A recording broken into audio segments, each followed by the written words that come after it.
Okay? First of all, let me give you my condolences, not just to you, but to the entire family. It's tragic what happened. But I think that many people out there, our viewers, do not know the full story. Yes. And the full story needs to be known in order for people to understand the full context of what happened. Yes. Now, this started the last Sunday, this is the 7th. Tell us what happened on the 7th, at least what you know, and then let's walk backwards to November 2020. Okay, so what I know is that my brother's girlfriend called the cops on him. She said that he took her phone. The police got there. What I was told and what my mom was told was that they tried to arrest him, and there was a box cutter or some sort on the counter, and my brother took it and he sliced one of the officers. They tased him and they got him in handcuffs, and they took him to jail. They then had to take him to St. Joseph's Medical Center, and when they took him to St. Joseph's Medical Center for 24 hours, he's never left St. Joseph's.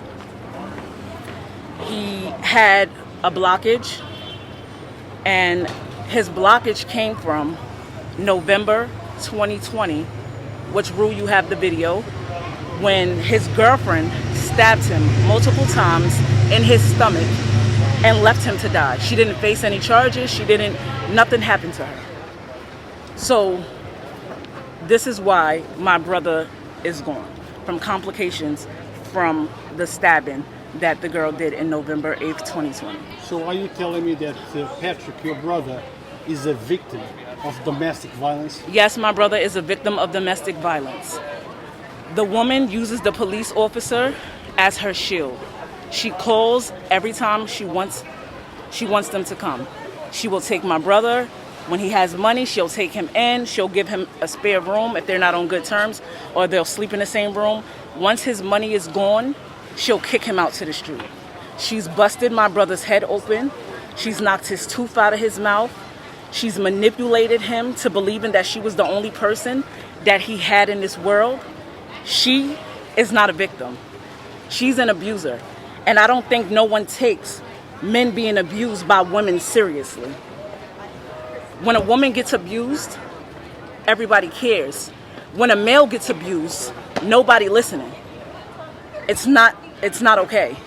You know, Kay, I have heard that many times, and I support, and we have had shows to show that men often are also victims of domestic violence. Yes. And that the system does not take those allegations or accusations when men are the victims as serious as they take when the female is the victim. Yes. Hopefully this will help expose and get our system to take a better look Yes. at that thing. But now we have another issue, which is mental illness. Yes. Okay. Very often when something like this happens, people jump, hey, he should go to jail forever, they should hang him, they should do this, they should do that. But we don't understand that it's mental illness. We don't blame people for having cancer. We don't blame people for having diabetes, because it's a health issue. Yes. Now, this probably could have been prevented or could have been treated. Yes, it can. What do you think about mental illness and how it's handled in, not just in Yonkers, in the country? I personally think that people don't take mental health seriously. They think that you could just pray your mental health away, and that's not the case. I feel like, especially men, they're afraid to tell people. They're afraid to open up because of how they're going to be looked at. But when you do take mental health serious, there's no resources. There's nobody out here willing to help you with your mental health issues. For instance, can I give an example? Yeah, by all means. In 2014, well, we're going to go a little bit back. My brother was held in a prison for 8 months for a crime he didn't commit. When they released him, he came back to New York. And the police came, and they were coming to talk to him. And he thought that he was going to jail.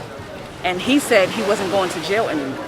He slit his throat in front of police officers. He was taken to Westchester Medical Hospital for surgery, emergency surgery. He stayed in there. He was in a coma. He stayed in there for a couple of days, and they released him.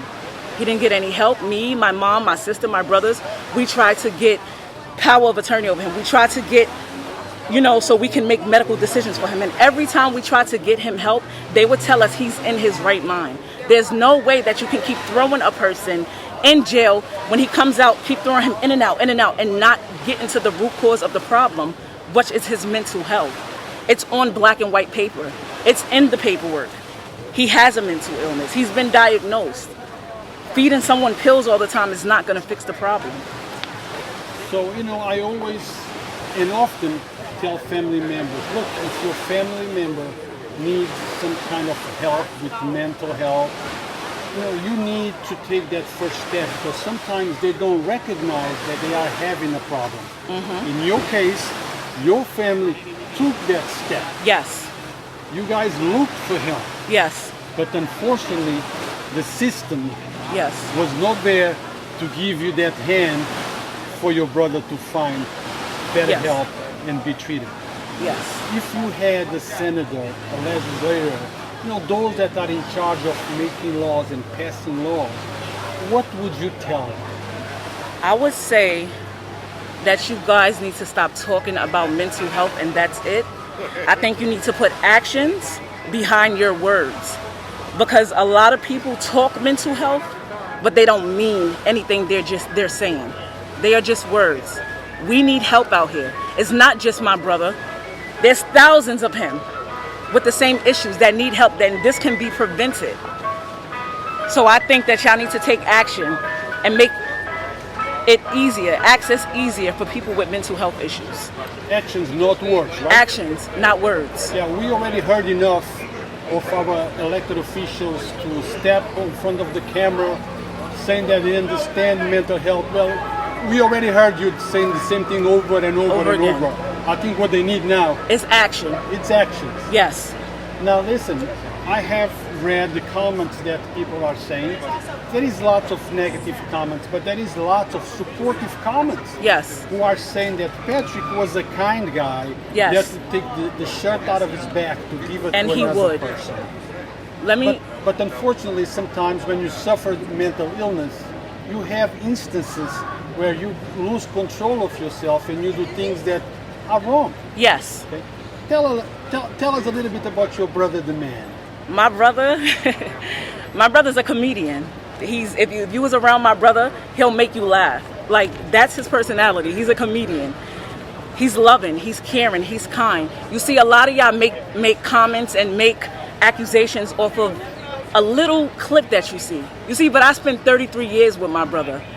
My brother took care of me. When our father died, my brother came and he took care of us. He took on the father role, us next to my stepfather. So anyone who knows my brother had a heart of gold. He could be a stranger in the street. If you needed anything and he had it, he would give it to you. My brother, I could go on and on. He loved music. Music was his scapegoat. It's all our scapegoat. He loved music. Music kept him calm. Music was his go-to. My brother just so happened to run with the wrong people, run into the wrong people. But my brother's a beautiful soul, and he's at peace, and that's all I can say. Callie, were you able to speak with your brother while he was in custody? They would not let us speak to my brother. They would not let us see my brother. Saturday morning, I went to the hospital and I tried to get in. They said the doctor said I could come in, but then the lady said she has to call upstairs. She called upstairs. Westchester County Jail kept telling her no. They did not treat my brother the whole time he was in the hospital. They tried to treat him after he died and brought him back to life. That was at 12 a.m. And then at 1:44 when my mom got into the hospital and she woke, my brother was gone. So they did not let us see him. For the sake of giving people the right information, yes, I must say that I contacted the Yonkers Police Department. Yes. And they told me that at the time of your brother's passing, he was not in custody of the Yonkers Police Department, but he was in custody of Westchester County Jail. System. So let me explain something. I know everyone is saying Yonkers Police Department, and trust me, when my brother passed away, I was one of them. But I'm here to tell you all that Yonkers Police Department did not have my brother in custody. He was in custody of Westchester County Jail, and those are the ones that denied us to go see them. My brother died alone. Yeah, it's important to clarify. Yes. Because I see lots of comments blaming the Yonkers Police Department. Yes. But I know for a fact that the Yonkers Police Department did not have Patrick, your brother, in custody. It was Westchester Department of Corrections who had your brother Yes. in custody. Yes. They were in charge and guarding your brother. Yes. They were. Now we are releasing the balloons in memory of Yes. your brother to celebrate his life, his life with family and friends. Yes. So are you ready for the release? Let me ask my Wait, mom. it's not happening yet, right? I don't think so. We're still gonna. Yeah. Do you mind pausing that, or you're going live? No, I'm live already. All right. So are we.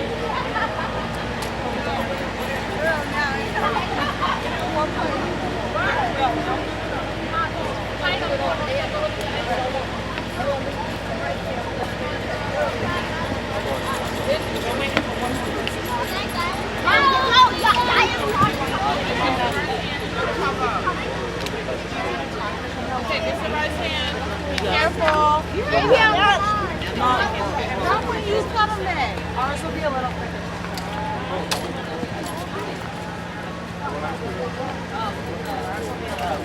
So Now, I just now in front of the camera, we have Patrick's mom speaking with us. I just want everybody to know my son is a father of 6 kids. He has a wonderful heart. He had a mental illness that St. John's, St. Joseph's, Valhalla, all gave him just pills and let him go out. They didn't give him no help. It's sad that low class and middle class and poor people, when they have a mental illness, they just give you any kind of drugs. I got a bag full of drugs from my son being in a mental hospital. But they said he was competent. How are you competent when you're pulling needles out and tubes out your throat? But he's not a violent person. It's just that he needed the help and he didn't get it. And now I gotta bury my firstborn son. And it's not fair.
Well, he got friends right there if you want to talk to them. They've been friends with my son for 21 years. They know my son for 21 years. They could give you to his character. See if they want to talk. Do y'all want to talk to me about my son? You talk more English with me. The two ladies are people that knew Patrick for over 20 years. The mother just told us. Come October down here, and we go to first month for mental health. I want to help everybody that has a mental health. I'm gonna reach out to Tanya Because too with there's that. nobody that's helping these people in the street. Like that guy that stabbed the old lady. He had a mental ill, and they let him out. Yeah, there's no help for her. You want to speak? No, she said she don't want to speak. I just didn't want to be on TV. She don't want to be on TV. Well, It's Facebook. no, Even these worse. These two ladies are friends of Patrick for many, many years. Like 20 years. Like 20 years. It's a long time. And they can tell us a little bit more than most of us think we know. This is people that have been involved in Patrick's life, that know the person as a man. So tell us a little bit about Patrick, the guy, the man. Well, we know him for like 20, 25 years, and he wasn't a violent person. You know, he had a little mental illness, but like that. But he wasn't violent or anything. He didn't deserve to go that way. He was a good friend. He was a good person. Now tell us a good memory that you remember of Patrick. Oh my God, God. there's so many. was one or It wouldn't be one place we wouldn't go that he wouldn't shout us out. I mean, you could be like blocks away, and he'll just They were like, got and it. he'll just shout you out, and ask you how you doing, how's the family, and like that. And go to work. He was a little bit of a comedian, no? Yeah, he was very funny. He was real hilarious. funny. He always had jokes, all the time. Always had jokes. The guy had jokes.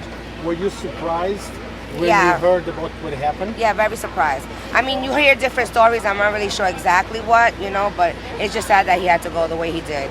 He was a young person, and he had children, and And family. and family. And all His that mom's very family. sad, and a lot of friends, and it's sad, Very Now, sad. What do you think about domestic violence? Look, domestic violence is a very serious issue. Right, Violence is never right. right, But not much attention is paid when man is the victim of domestic violence. right.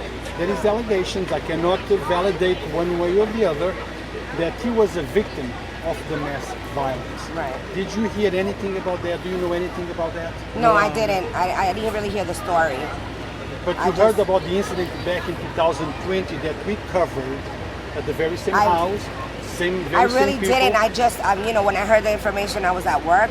So, and I heard this yesterday. Yeah, I don't know it was And him. I didn't really know, what happened. So I can't really speak on behalf of that.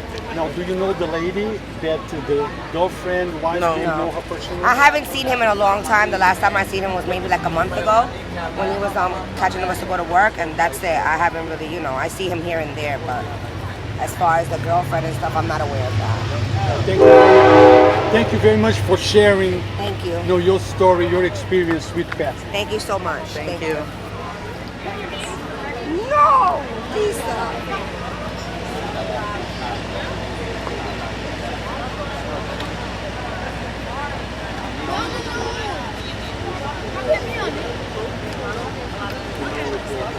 We're gonna release the balloons now. Aisha, we're releasing the balloons.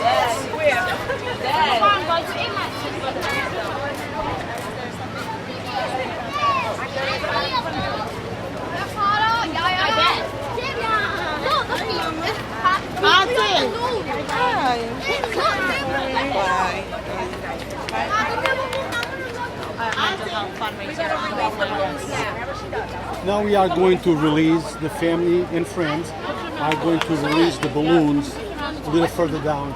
We're walking behind the mother and for the balloon release.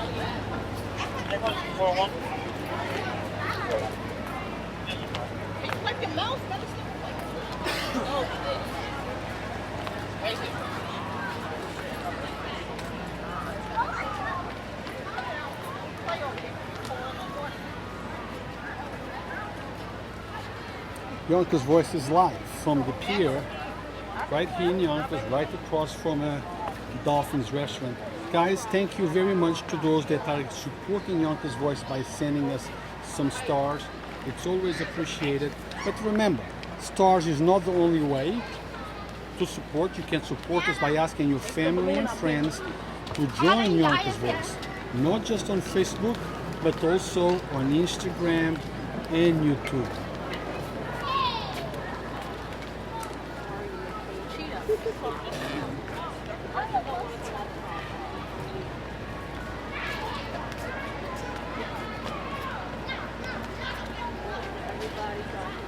Some of Popcorn's going up with those. That was DJ. That wasn't no son. That's good. DJ's like, yeah, what's up? Like polka dots. Yeah, he definitely like polka dots. I feel like I Girl should have been more popping. I'm his mama though.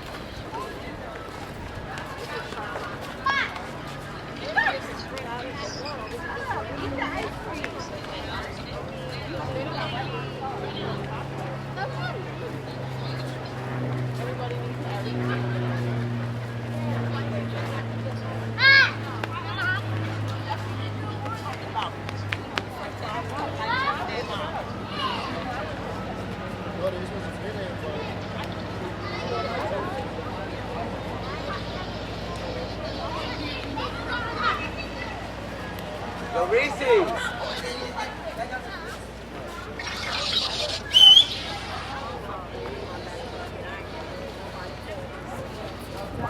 Every hot nigga shot big and bean his bitch.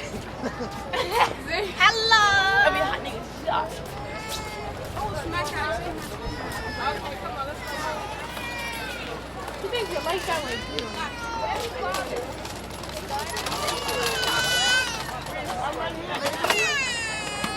What's funny?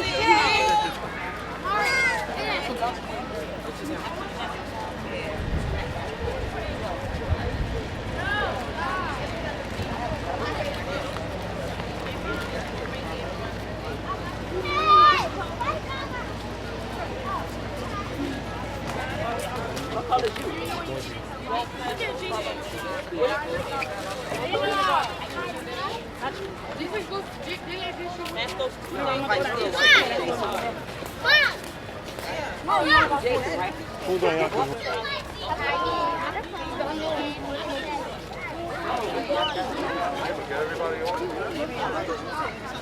Excuse me, can we all get together?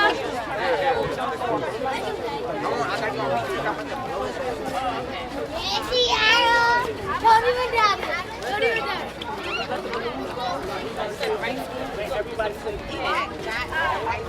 Don't let it go yet. Not a joke. And when you see somebody that got issues, help them out. Try and help them out at least. Because we tried with my son. Multiple times. And it didn't work because he wasn't helped through the system. So with those words, I want everybody to say, rise high, PJ. Rise high, PJ. We love you! We miss you, baby!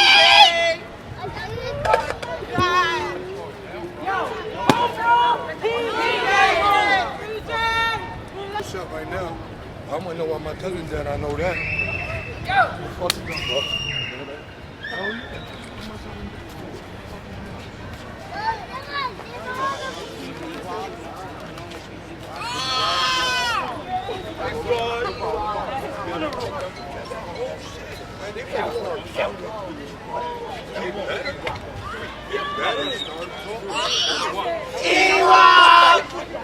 Boy, y'all niggas is buckets,